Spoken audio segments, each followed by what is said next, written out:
this is something that I'm pretty passionate about, trying to catch little baby dogs with hip dysplasia, and I think it's a place where that firmly sits in general practice. By the time we see these guys, quite frequently they're already clinically affected, and often we've missed our opportunity for some of the really effective early interventions that can help them. So I'm keen to get some of this information out there and hopefully help some of these dogs have a more comfortable life, and that's really the key for me, why I would like us to be focusing on early diagnosis, because I genuinely believe that if we can get these guys a little bit earlier, for a fair number of them, we can give them less pain throughout their lives. And that's what it's all about, really. Hey, like, that's my reason for doing my job, is making these guys less sore. And if we can catch them when they're really little, we've got, in some patients, a really amazing opportunity to do that. So we're going to go through a little bit of pathophysiology, a little bit more about why it helps to diagnose these guys early, talk about some surgery options, because obviously that's what I do most of the time and we need to talk about that. I am going to talk a wee bit about diagnosis in the adult dog, because it's something that we see a lot of hip x-rays. You guys are doing a great job at x-raying hips, and quite frequently we'll see hip x-rays come through with dogs that are referred for TPLO. What can we do to get the most information out of those?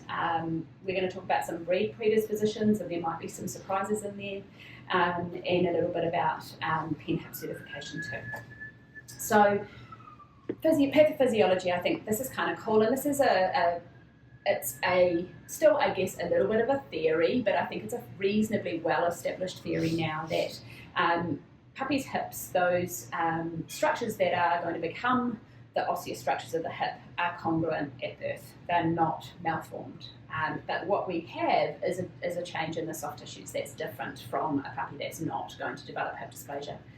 So on this diagram that I made in Canberra, and I'm quite pleased with myself, I didn't have to get my 17-year-old to help me, but we've got the really important passive stabilisers of the hip. We've got the ligament at the head of the femur here in red, and then the joint capsule shown in green.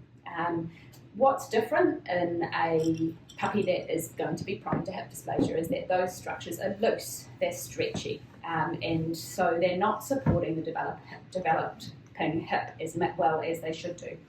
And but otherwise, these hips are looking pretty identical between a really baby puppy that is going to go on to develop hip dysplasia and one that's not.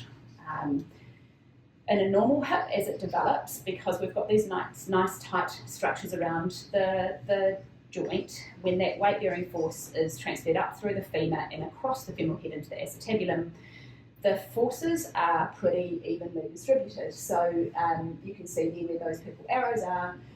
We've got a nice congruent fit where the ball and the acetabulum are sitting closely in contact with each other, and the forces are evenly distributed, right? So that hip is then going to develop fairly normally. In the lax developing hip, that one that's loose and got the loose structures, when that weight-bearing force is transferred up through the femur, there's some subluxation happening, and then that force is really concentrated on the dorsal acetabular rim, that part of the hip that should be supporting the ball, and consequently it doesn't develop properly. So it turns it on its head a little bit. We kind of think about hip dysplasia as being the shallow socket, right?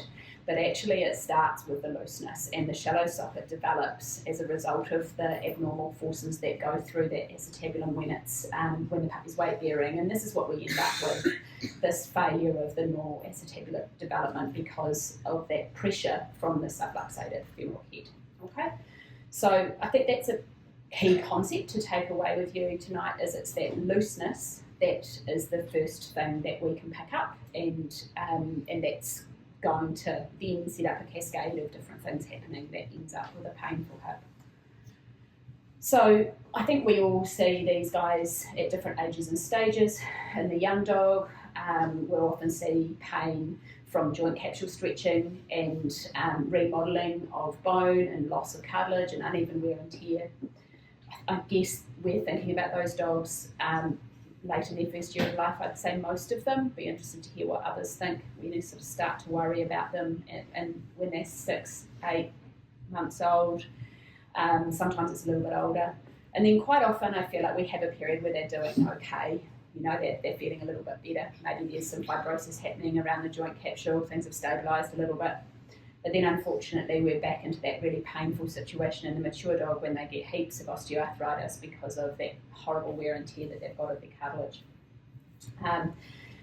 So what can we do to try to prevent us from getting here? And as you know, there's heaps of surgical options for these guys, right through to total hip replacements, which is really cool to talk to these guys. It sounds like they're doing heaps more of them at the SA, which is fantastic that we've got that option to offer for our patients, because that just does what says on the tin for an adult dog. It gets these guys out of pain. But maybe we can pick out some patients that don't need to get to the point where they need that. Remembering too that I think we see a lot of dogs, and I've spent a long time in general practice, where they're sore when they're old, and maybe we don't always connect the dots and go, hey, this was a dog with hip dysplasia, right? They've got arthritis somewhere in their back end and we're managing that. But it's sometimes, I think, forgotten a little bit that that's that old dog with sore hips. That was a dysplastic puppy. Okay, so making that connection, I think, is important to keep in mind. So we've got lots of choices, lots of levers we can pull if we can intervene early with these guys. Early surgical intervention is what I'm going to talk about the most, but weight management, physiotherapy, managing their exercise are all useful tools, and I'm not even going to go opening the box of supplements tonight. That would be way too difficult and controversial, but it's out there. We're going to focus mostly on early surgical intervention. So before I do that, I just wanted to highlight an older study that was done, published in 2006, which some of you who have been around a bit longer like me might remember. It was called the Purina Lifespan Study. And what they did was pretty cool. They got a group of 48 Labradors, all from hip dysplasia genetics, basically. So these dogs all were very, very at risk of developing painful hips. They split them in half. They're all dysplastic, these puppies, and these dogs were homed, but the food was all provided for them, and the owners, or fosterers, I guess, had to bring them in every year for various different tests. And what they were trying to look at is the difference between a restricted fed dog, so they fed these dogs for a body condition score of 4 out of 9, so not thin, just lean, and then they had a bunch of dogs that they fed, not really overweight, body condition score 6 out of 9. And they looked at the prevalence of osteoarthritis throughout those dogs' lives, and it's actually quite confronting. So age along the bottom here, they followed them right through till the last one died at 14. And they x-rayed these guys every year. I think there was maybe 1 year where they didn't manage it when they were 4. And they looked at how many of those dogs cumulatively had osteoarthritis by the time they reached end of life. And if we look at that lean-fed group, for argument's sake, let's take 8 years old. 5 out of the 24 had signs of OA, and then we look at the dogs that were just slightly overweight, and 15 out of 24 had OA. So that's a profound difference. It's 3 times as many, and this doesn't cost anything other than a little bit of time counselling your owners. Purina used to have some fantastic handouts about this study. I haven't seen them for years, but it's definitely something that's worth highlighting to owners. I think it's one of the many things we have to talk about when we're talking about managing OA, but really putting some emphasis on that. Your dog has got 3 times less risk of having painful hips by the time they're 8, if you keep them lean. So moving on from that bit, and talking about the surgical intervention. So the goal of intervening early with these guys is to try to better capture the femoral head into that acetabulum, right? Where our goal is to get this nice, even weight-bearing surface between the femoral head and the acetabulum, and to distribute those forces evenly, and to hopefully let that acetabulum develop a little bit more to prevent that subluxation and pain and abnormal development. This is what we don't want. Once we get to this stage, it's pretty difficult to solve, and certainly can be pretty sore. So we've got a couple of different options in the juvenile dog. We're talking kind of less than a year. One of them's juvenile pubic symphysiodesis. That's a bit of a mouthful, so we'll call it JPS. And this is one that I'm going to focus on a lot tonight because I think it's really achievable and low risk. But the downside is that these need to be young dogs. These puppies need to be between depending on what breed they are and how severely affected they are, put 14 to 20 weeks here, we can push that out to 12 to 22, and we'll go into a little bit more detail about picking which ones are appropriate for that. The other option that we've got is a double pelvic osteotomy. I've put a question mark here over the age because I think, if they're less than 20 weeks, they're probably going to benefit from JPS, potentially, depending on how severely affected they are.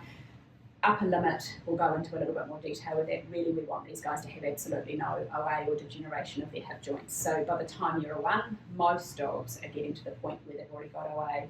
But both of these procedures are for prevention and of development and progression of OA. They're not there to treat your patient once they've got degenerative joints. They're there to try to prevent it. Okay? And they both achieve a similar thing. They're both focusing on improving that acetabular cover. So I'm going to talk a little bit about DPO. We don't do DPO at AOC. Are you guys doing some? Some. Yeah. How strict are your selection criteria? Are you super picky? I used to be. Yeah. Relaxed. Yeah. I've got up to 18 months. Yeah. But there's some evidence saying they can have a little bit that still helps with accepted counselling. Well, this is the thing. It's about owner counselling a lot, isn't it, and managing expectations. So I'm probably a little biased towards a certain school of thought. Most of my kind of professional network is Australian, and I guess I've a little bit taken on board what the group at SASH has been doing, which is probably trying to take a preventative approach. So they're very carefully screening these guys for having a nice, intact, healthy dorsal-acetabular rim. Anyway, that gets a bit nerdy, so I'll move on. For those of you who are used to hearing about TPO, this is pretty much the same thing. 15 years ago, the procedure used to involve making 3 cuts in the pelvis, so triple pelvic osteotomy through the ilium, the pubis, and the ischium. These days, I think pretty much everybody would have switched to doing a DPO, and the ischium just literally gets bent into position, and we're relying on the other 2 osteotomies. The criteria that I think I'm probably applying, and I think, Damien, you're welcome to jump in any stage, is that ideally these guys don't have any OA, because the goal of the procedure, it's quite an invasive procedure, right? The goal is to give them pretty much close to as close to normal as we can. So the benefit, as Damien already mentioned, is questionable, maybe. I think there's a couple of studies looking at older dogs now, and they slowed down the OA progression. They didn't stop it, of course. But there's some really nice studies come out of SASH looking at those really strict selection criteria of having a perfectly intact dorsal acetabular rim, where they made a massive difference to these dogs. And so if we can find the right dogs, I think this procedure definitely has a place. So it requires really stringent imaging and palpation assessment. Often these guys are presenting too late, because the time we see them painful, they've already got quite significantly progressed disease. And so 5 to 12 months of age I've popped on there, but it's a question mark. Damien, you've operated them up to 18 months. And I think it needs to be case by case, and it needs to be very carefully discussed with the owner. It is pretty invasive, right? It's a pretty decent thing to do to a pelvis. Usually the surgeons that I've worked with stage them one side at a time. Are you doing one side at a time? Yeah, it's a big deal, right? You don't want them blowing things apart and having an implant failure. So several months confinement overall, because you've got to do one side, they've got to recover from that, then you go to the other side. And case selection is really challenging, and so if we are really picky about these, the perfect candidate has significant hip laxity, so lots of that looseness, but possesses good bone conformation without secondary remodelling or OA. And the group that I've been involved in learning from have been CTing all these guys to have a look at that dorsal acetabular rim to make sure that it's healthy and intact, and when they turn it over to capture that femoral head better, it's going to be healthy and it's going to stay where they put it. Okay. So I'm not going to go into DPO further, but if you want to know more about it, talk to Damien. What I'm really interested in exploring with you guys heaps more tonight is JPS. Instead of cutting the pelvis and moving the acetabulum over to capture that femoral head better, what it does is it harnesses the dog's own growth of their pelvis and manipulates that over time. So because there needs to be significant remaining growth, these guys need to be young, definitely less than 20 weeks old. We can push that out to 22 for a giant breed. Ideally 14 to 16 weeks, while we've still got stacks of potential growth left in the pelvis. I guess it's a little bit like when we see patients with short ulna, right? If we get them really little, we can just cut the ulna and the radius will straighten itself out. If we wait till they've almost finished growing, we can cut the ulna, but there's no growth left in the radius, so we won't get a nice straight leg. So what JPS does is it stops the growth of at the level of the pubic symphysis. So this is ventral down here. We're looking at the pelvis from the front, and there's the S1M plate. We're looking straight at the sacrum. Stops the growth at the pubic symphysis, but the growth dorsally continues. So instead of growing outwards like a pelvis normally would, it grows over, okay? And so as the puppy grows, we get this beautiful turning over of the acetabulae, and we capture those femoral heads better, okay? It's only going to work for your mild to moderately affected pups. It's not going to work for your severely affected puppies. So we need to be working out how we pick these guys out carefully, which patients are going to benefit. But it's really low risk, minimal downtime. We can treat both hips at the same time with one procedure. It's sort of 10 days rest of very much similar to maybe a castration, something like that. They're not allowed to lick it, and they need to be on the lead for their walks for 10 days, and then they can just totally go back to normal. So as far as level of invasiveness for the potential benefit, it's pretty awesome. We're just at the stage where we're talking about beginning of understanding JPS and how that works, and that if we stop the growth at the pubic symphysis, we can influence the way the acetabulum develop and turn those over a little bit. So we'll go into a wee bit more detail of how that works. There's actually been a reasonable number of studies on this procedure, and it started back in the late 90s when a group actually looked at this in guinea pigs originally. I have no idea why they started with guinea pigs, but they did. And they showed that they could manipulate pelvic growth this way.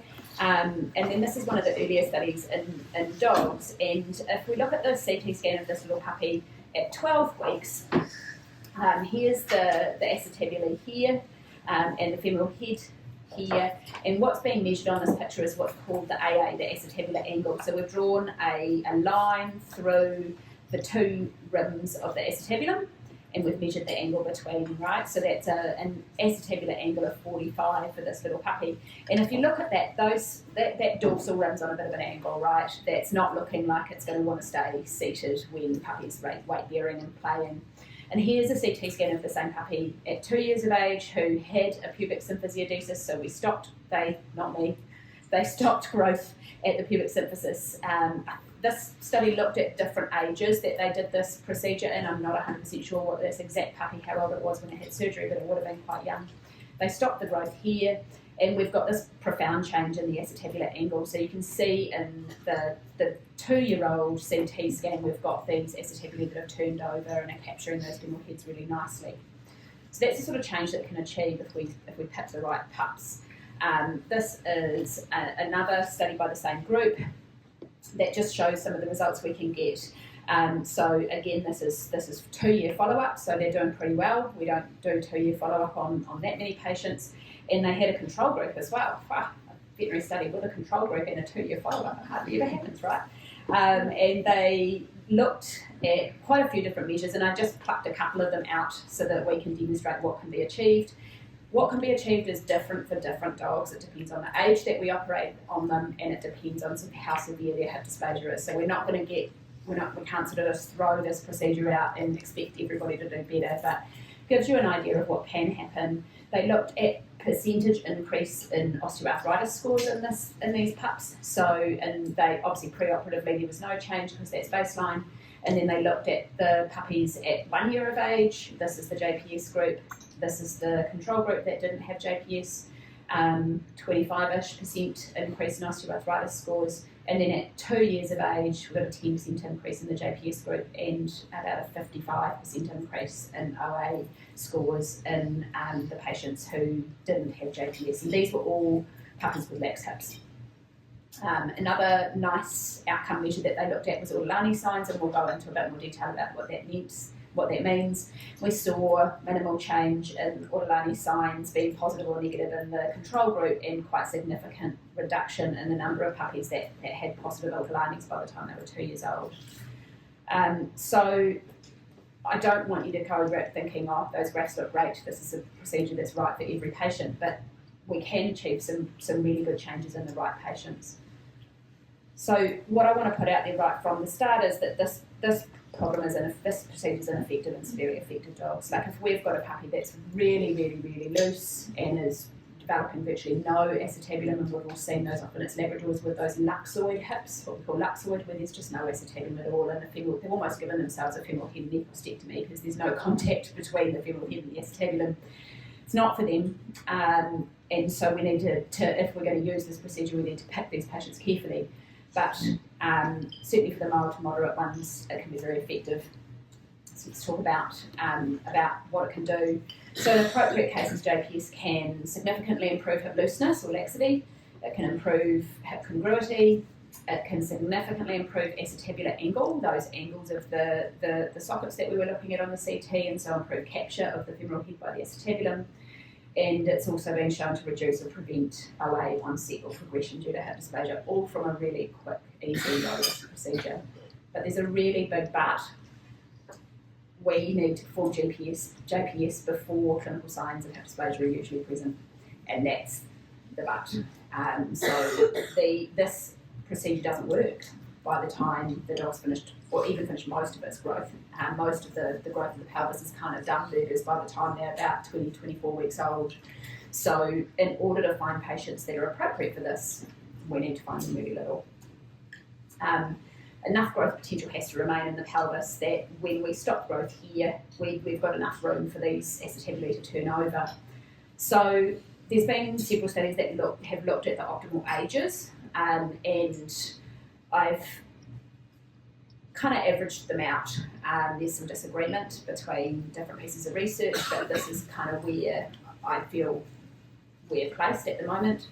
That if most breeds, sort of medium-sized breeds, your Labradors and our average doggos, the ideal age is probably 12 to 16 weeks to have enough growth potential left in that pelvis. The maximum age for benefit is 20 weeks, and I'd want to balance that off with how severely the dog was affected. If the dog is pushing the limits of how severely affected it is and it's 20 weeks old, we're probably not going to achieve anything.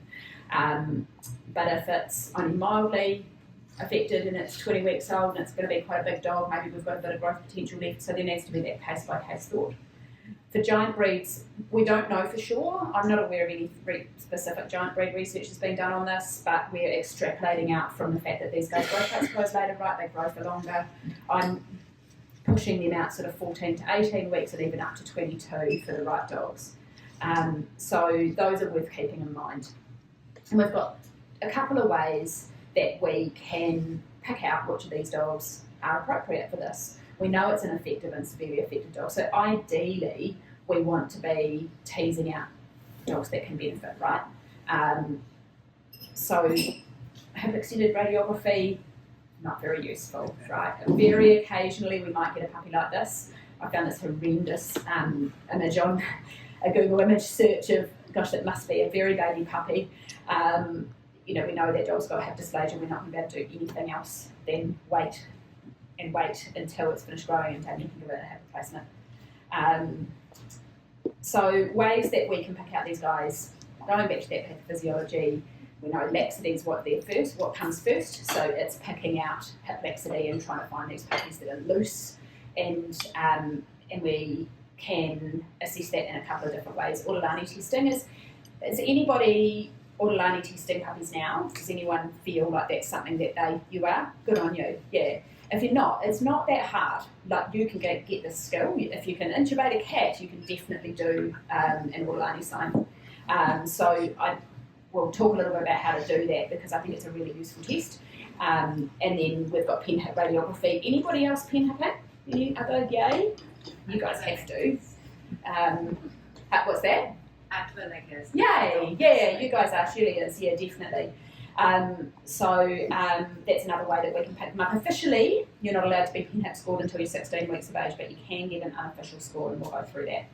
So Orlani testing, this is something that I think all you guys can do, and it's actually really sensitive. It's very good at detecting puppies with hip dysplasia from around about 12 weeks of age, depending on whose study you read.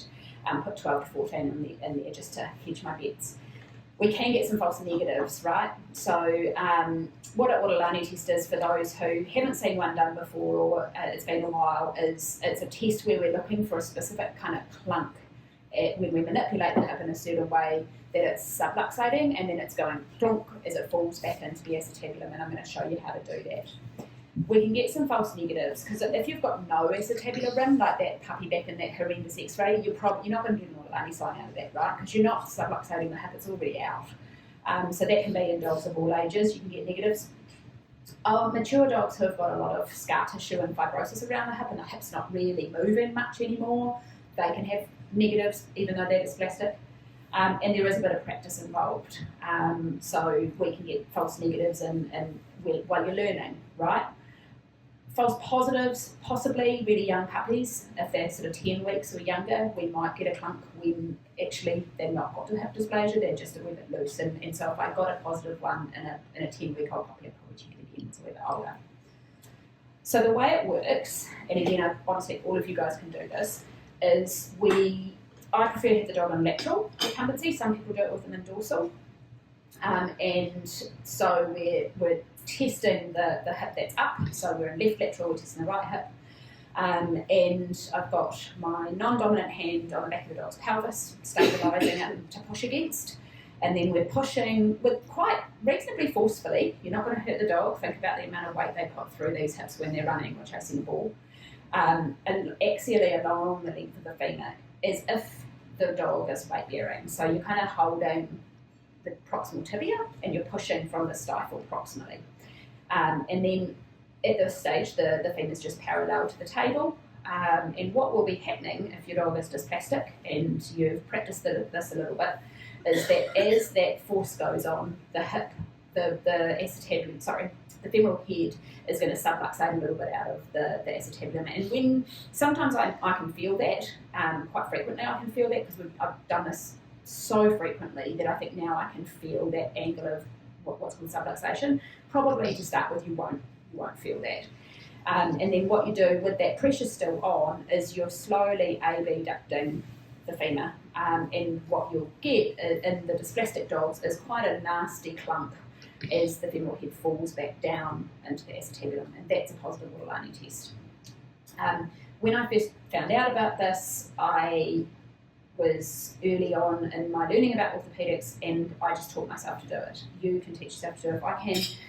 Everything that you've got in for a spay, they're anaesthetised, you've already got the line on the table, just practice your Orlanis. You'll be terrified at how many you find, unfortunately.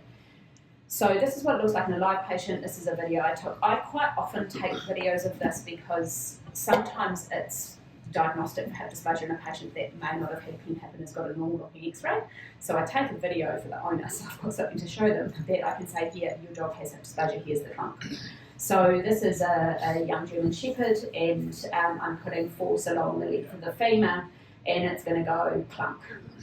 So we can see now that it's subluxating, and then it's luxating again. And honestly, this is so common. Once you start doing this, you're going to be horrified about how awful human beings are for breeding so many dogs with hip dysplasia. So as we're putting that axial pressure along, it's subluxating, and then as we abduct and lift up that femur, it's clumping back into place. Okay? Practice. I know you guys are busy. Karen? Do you always sedate them? Yeah. I think you can, that's a really good point, I should have said that earlier. I think every now and then you'll get a positive in a weight patient, and a positive in a weight patient is a positive, but a negative, I think it's pretty uncomfortable. I wouldn't like someone to do that to me. And if you get a negative, it's not a negative in a conscious patient. So that's a really good question, thank you. So if you want to... So detecting them at 12 weeks, you're not going to be sedating them if No. they've got puppies, so... No, but and I'll go into a little bit later, recommendations I make to owners of at-risk breeds with regards to that. Yeah, because I think that's, we can't make owners do this, but I think that if we at least give them the opportunity, right?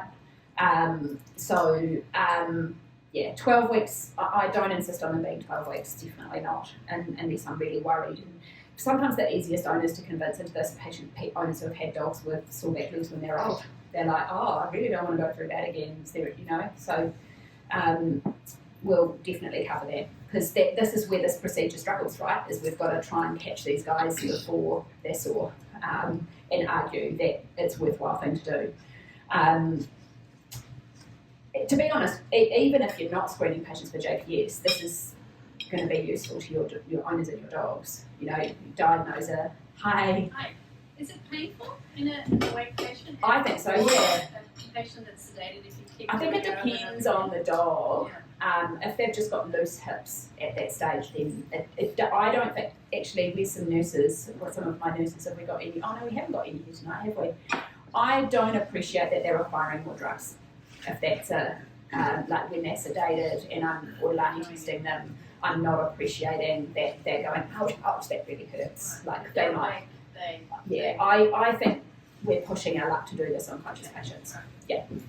Tiny puppies, I don't know, others' opinions who do this, you guys probably don't see this cohort of patients, which is why I want these guys to know about this, because they're puppies can be pretty wiggly too. Yeah, exactly. I think I'd struggle, and to stabilise the pelvis and the femur enough in a puppy that's sliding around inside its skin, right? It's challenging. So, really good questions, guys. Yeah. Have you found that pet insurance will cover sedation and palpation, or is it? Mixed. I've had a few arguments with pet insurance companies about this in general, screening at-risk breeds and cover for JPS, and I've written some letters and I've got some insurance companies to pay, because it's much more sensible to pay for a good assessment in a JPS when you're 16 weeks old than it is to pay for a lifetime of OA management and 2 total hips, right? So from the insurance company's point of view, it makes sense. Yeah. I think. I think I've found more recently that they They just won't say pay? no. Yeah. It's just I haven't had one that's gone through recently at all. Haven't you? No. Nasty. A lot of times if Others. they hear the word hip, they'll just say it's congenital. Yeah. But they also don't Even like pet to cover? do Who are covering? Depends on the Yeah, exactly. That's the thing. They've got to have cover for hereditary congenital, don't they? And how many companies have got that now? Not many. But if it has a potential of being passed genetically, therefore it equals congenital, even though they're completely different terms. Yeah, hereditary and congenital, eh? Yeah. Because congenital would imply that you're born with it. Exactly. I know, that's my argument. It's That's developmental, not usually the way I congenital. argue Yeah, it too. Is yeah. that congenital would imply that they were born with it. And they're not. And since And the it's the same with wording of your EPL, policy right? is congenital, Doesn't imply. you lose. It says. It says. I've written a fair few stern letters to insurance companies over the years. I think they're less and less accepting of my stern letters. I fight that fight with elbows too. Yeah, good on you. Yeah. I feel really sad. It's a total aside for families especially families who are money's tight and they've done the right thing and they've got insurance for their dog and they feel like just makes me really cross. So yeah. Anyway. Sorry, Max. Just go back to sedation. You don't have to heavily sedate them. No, I don't think you do. Exactly. Okay. If anyone wants me to talk about sedating a 12-week-old puppy safely to test it for an autoimmune sign, I'm happy to do that. That's right in my wheelhouse as well, so that's fine. Let's get through to the end, and then if we've got time and people want to know how I would manage that, I'm more than happy to cover it. So if you want to get a bit more technical with your Orlani signs, you can do what's called an angle reduction. Now this, probably if you're just learning to do them, this is not going to be in your wheelhouse, but I think this is kind of cool. We can have the patient carefully positioned so their pelvis is nice and perpendicular to the table, and we're starting with the femur parallel to the table at what we call 0 degrees, and then we're going to try our best to accurately measure the angle of the femur when the clunk happens, and that's called the angle reduction, and that can help us understand how severe the hip dysplasia is. And this is a very brief summary of a complex subject, but if we're less than 25 degrees, we're considered mild, 25 to 35 moderate, and over 35 is severe. And these two groups potentially, if they're young enough, are going to benefit from JPS. This one isn't. And do you guys use angle of reduction as a cutoff for your DPOs? I do. What's yours? 35. 35. Yeah. And Yeah.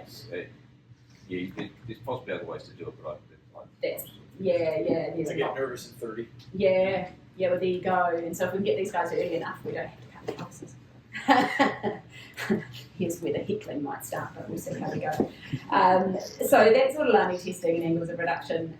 The other thing I wanted to talk about is pen hip radiography.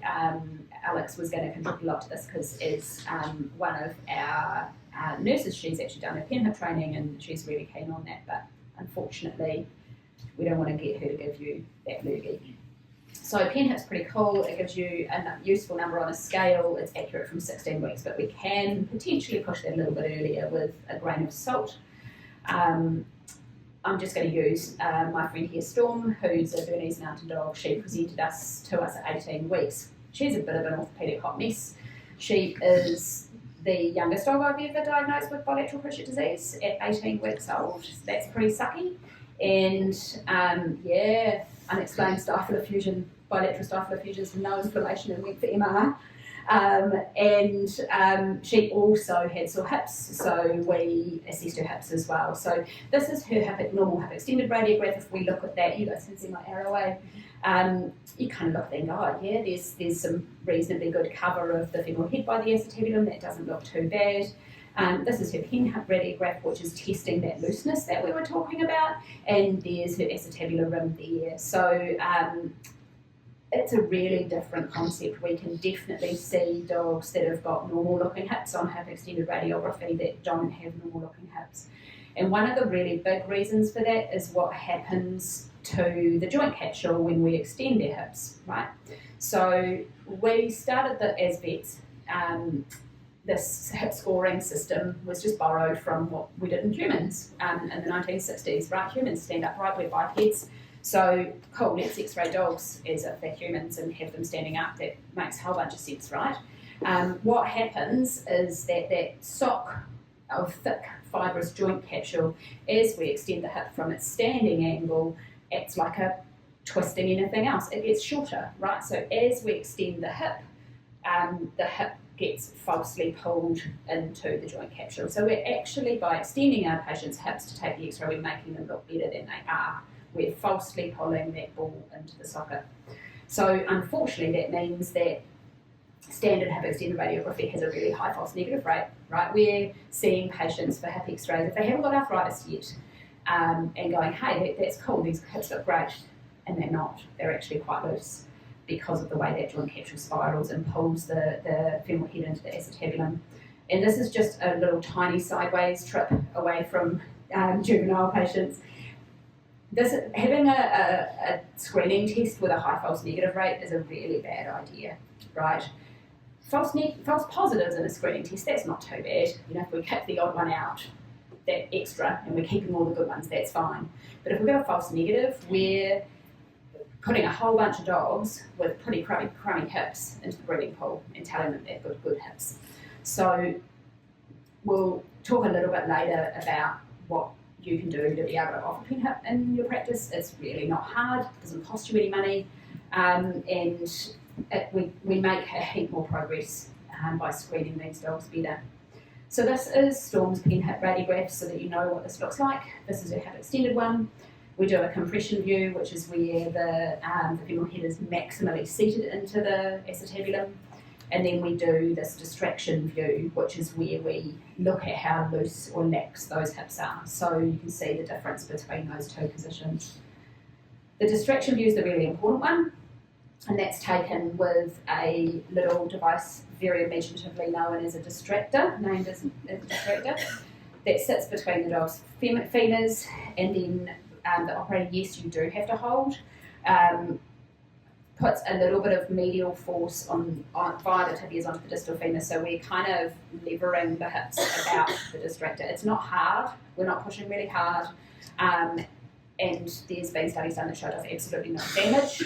We're not going to harm these hips that way, but what we're doing is seeing how far the femoral head comes out of the acetabulum, and we end up with a number that gets reported back to us called a distraction index. And what they do is they make circles, of the femoral head and acetabulum, 0 is where the centre of those circles overlap, which is in our compression view, and then we look at how far they come out. You have to submit these films to PenHip for them to read them, but they're really quick these days. They're sort of 24, 40 hours, 8 hours turnaround. I remember when I first certified in this, I had to take the films to the post office and post them to the States with one of those green stickers on it that said what was in the packet. These days they get emailed and it comes back really quickly, so we can make decisions for these dogs really fast. PenHip scores have a really strong correlation with the likelihood of the dog getting arthritis in its hips, and that's kind of considered the endpoint, I guess, of hip dysplasia, and that's slightly different for each breed. So this graph looks at distraction index along the bottom from 0 to 1, and the possibility of osteoarthritis by the time you're 2. And like, for example, we're looking at a Bernese Mountain Dog down here where you've got really nice tight hips with a low distraction index, the risk is quite low, but as you go following up into the looser hips, the risk becomes much, much higher. And we can use distraction index to help select JPS candidates. This is a bit, I wouldn't say it's controversial anymore. I think there's enough literature that we can say we can use this tool, but I don't know. The Gail Smith, who was the original developer of PenHip, doesn't like people doing this, and that, I guess, makes it controversial. But when I reviewed all the evidence again, and I'm pretty confident that we're making the right decision to do this. So less than 0.4 distraction index with no benefit. These dogs are pretty good, less than 0.4. If you've got a distraction index 0.4 to 0.6, you've got a really significant chance of getting a good benefit from JPS and coming back out with pretty close to normal hips.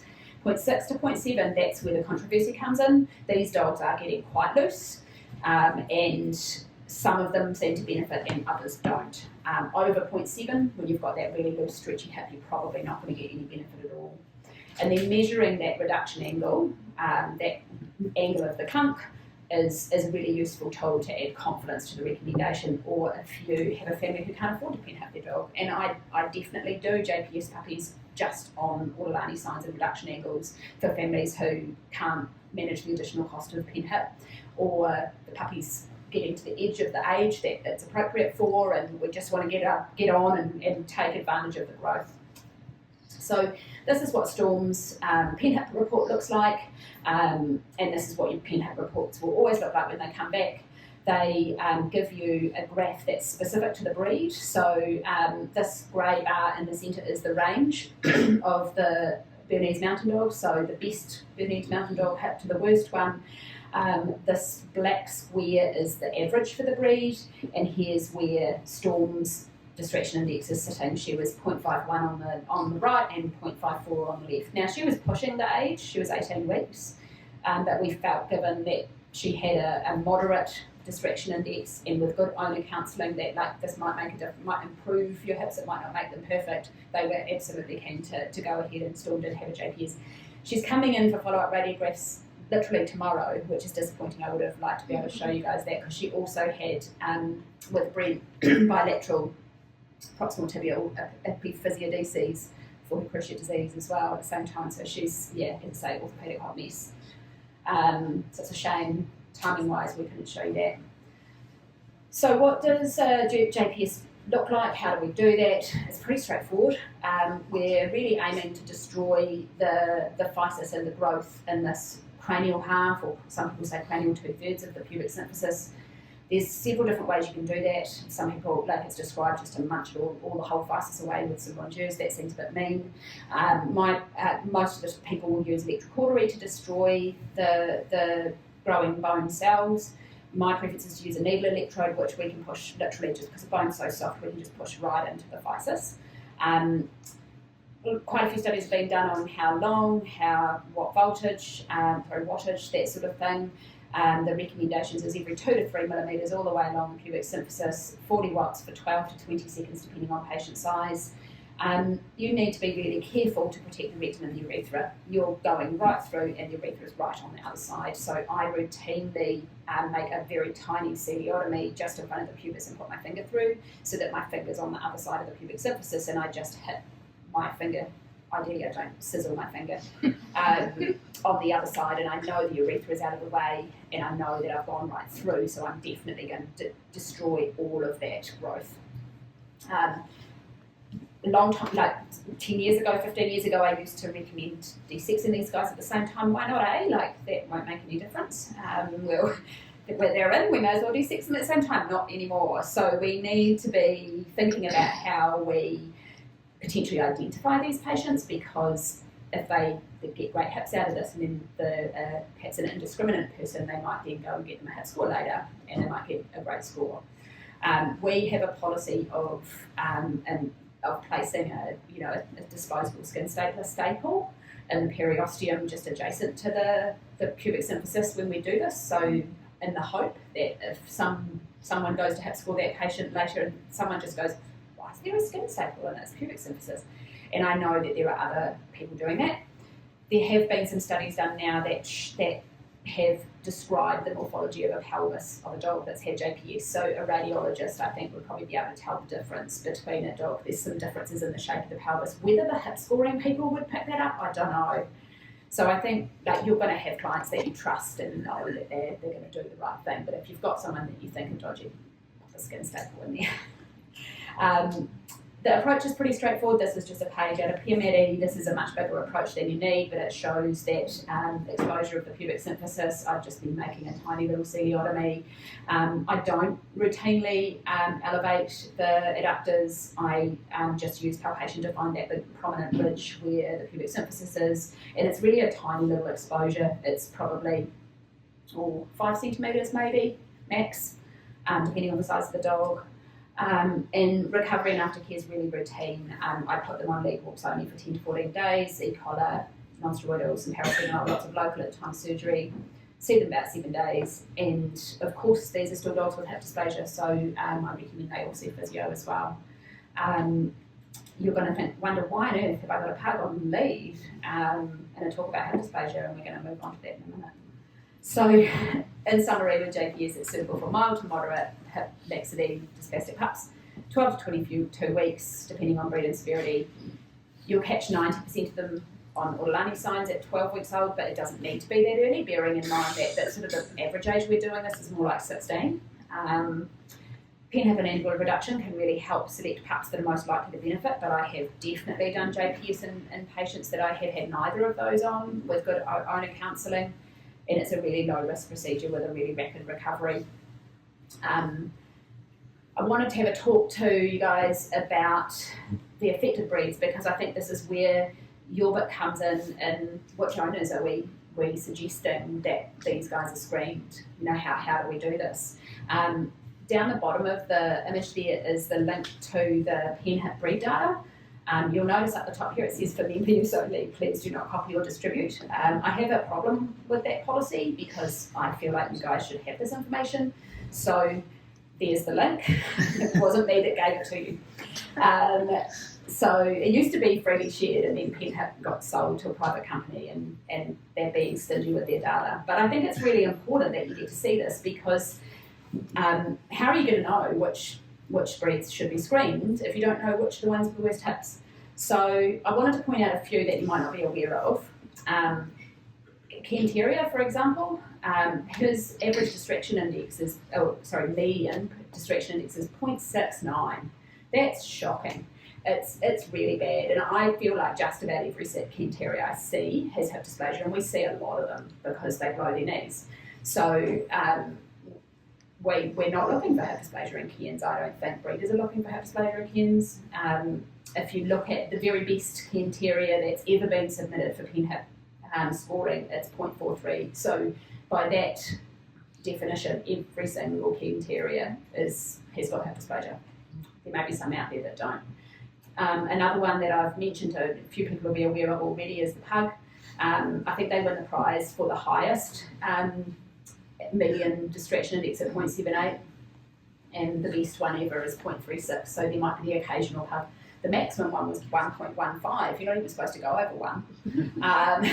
And you get a prize for that. This is a really comprehensive list. It's pages and pages and pages long, and obviously there's some really random breeds in here that you never need to know of, but it's worth having a wee squiz through and just looking at the breeds that you commonly see. So my recommendations to you guys about how you use this information is start that conversation early about hip dysplasia with at-risk breeds. I'm happy to share it. I didn't have time to make it tidy, but I used to, when I was working in GP, I used to have a handout that I'd just get our GPs to give clients at first vaccination, say, have a think about this, right? Your breed is at risk for this problem. There's this option for early screening if you want it. There's a relatively straightforward option for many dogs that will make a big difference. If you don't have time to do any more than that, you've done something, right? So I'm happy to share that handout. You consider screening them with Ortolani testing. I've put 12 to 14 weeks. Look, I think if you're 16, I'm not going to tell you what. If it makes you feel better to be doing it at 16 weeks, that's fine.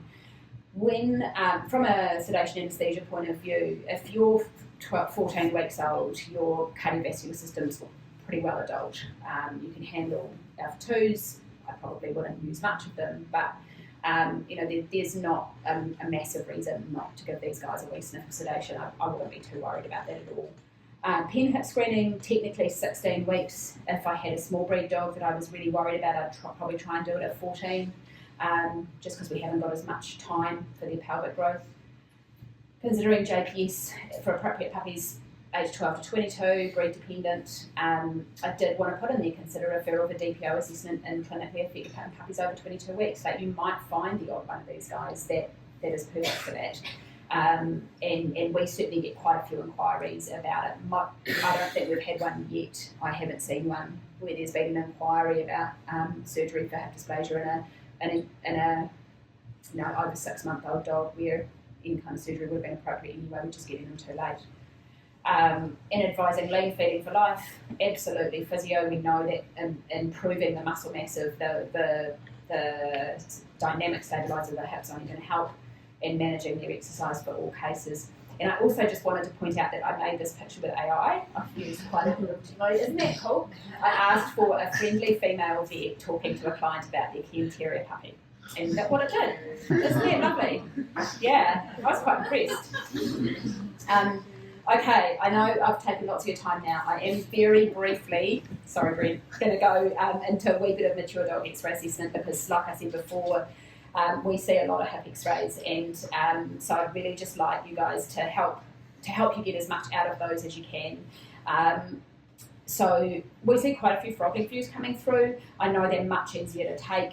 They're really good for looking for trauma, fractures, luxations.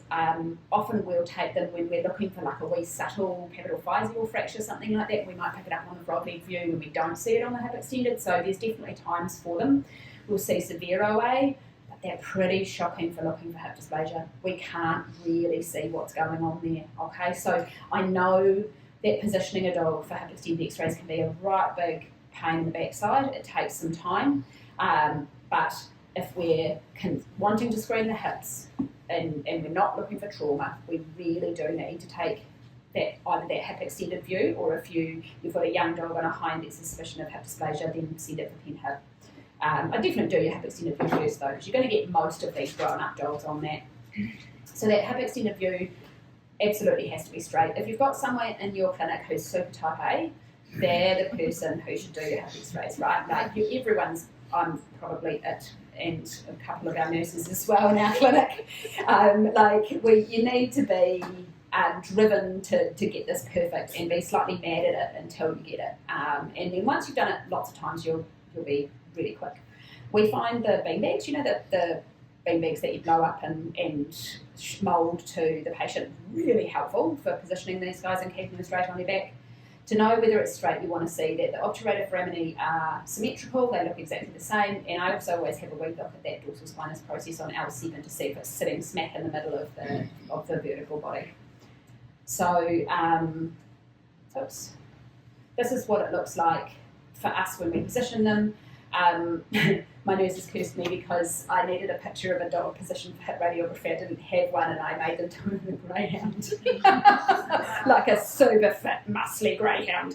And so you probably won't need this much positioning equipment in your average dog. They've got virtually no hip extension because they're so muscly. So we're using the beanbag there. That, honestly, it helps so much. We've got knees taped together with a sponge in between so that we're preventing the knees from coming too close together. And we're stacking up positioning aids under the tibias there, and there's a sandbag on the top. So you can absolutely do this without having to hold. If anybody needs help learning how to do that, please reach out. You're more than welcome to call us. We can catch on a video call. If we've got a staff member who's nearby, we can hop in and give you a hand. We can help. So if you need some additional support in getting nice happy X-rays, let us know. And then just remembering, if you've got a dog where you think it's got hip pain, and you're getting a nice normal hip extended radiograph, it might still have hip dysplasia and it might need a pen hip assessment. So to totally rule it out as a cause of your hip pain, you might need pen hip. So just keep that in mind. And also that your hip extended radiographies, in my opinion, inappropriate for breeding screening. As an aside, I was so proud of NZVA when we canned hip extended radiography in New Zealand. I was like, we are awesome, we're world leading, we're saying no to the crappy hip extended radiography system. And then I was so sad when all the breeders just asked us to send them all to Australia, so we're still getting the crappy system. It's so disappointing. I think we were really, really brave to do that as a little teeny vet association, to go, actually, the system sucks, we're not making progress with it, let's get rid of it, and we're just going to do pen hip, and then everybody's just bypassed it. Usually you make breeders mad. Yeah. When you pen hip. Yeah, because they get worse scores, right? Because we find they're dysplastic dogs. It's really frustrating. I was the third pen hip certified person in New Zealand in 2006. And for a while I was quite vigilante around it, and I went around talking to breeders associations and things like that. It did not go well.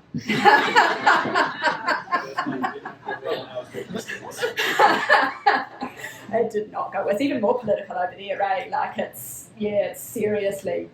So, but Gail didn't make any friends when he published data from dogs that he sent into OFA that graded them great, and then he pen-hipped them and they were crap, and then he sent the same dogs and they gave him 2 completely different scores, the exact same radiographs with a different dog name on it. I know, it's... And he published it, and that pissed them off something. He's totally right, though. He's totally right. And he's just an engineer, and that's part of the problem. Yeah, Pat's not the best communicator.